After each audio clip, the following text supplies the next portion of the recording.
Pemirsa, kepatutan swab tes majeng kasus konfirmasi COVID-19 ring buleleng rau mungkin sayan katureksain. Swab tes wantah kamargiang majeng pasien terkonfirmasi dengan gejala berat. Parindikan inucap kebausang oleh Sekretaris Gugus Tugas Percepatan Penanganan COVID-19 Kabupaten Buleleng Gede Suiase.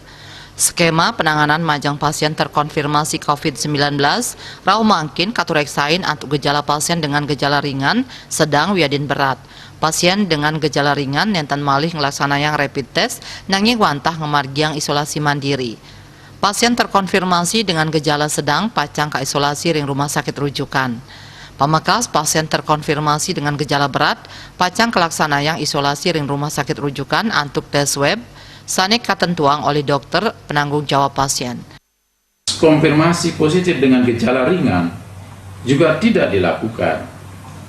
Jadi otomatis itu akan menjadi model skema saat ini.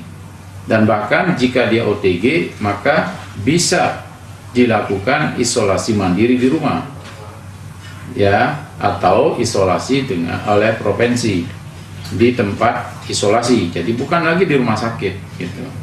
Nah, yang bisa di rumah sakit adalah mereka yang memiliki gejala sedang dan gejala berat. Ya, jadi yang gejala sedang dan gejala berat diharapkan akan tetap menjadi pasien di rumah sakit rujukan COVID. Ngenenin indik data perkembangan penanganan COVID-19 ring buleleng, kasus konfirmasi untuk wilangan kumulatif ring buleleng, akeh nyane 116 diri, pasien sanekenak untuk wilangan kumulatif 115 diri, padem adiri, miwah pasien sanekanten kerawat ring rumah sakit Pratama Girimas, akeh nyane dasa diri.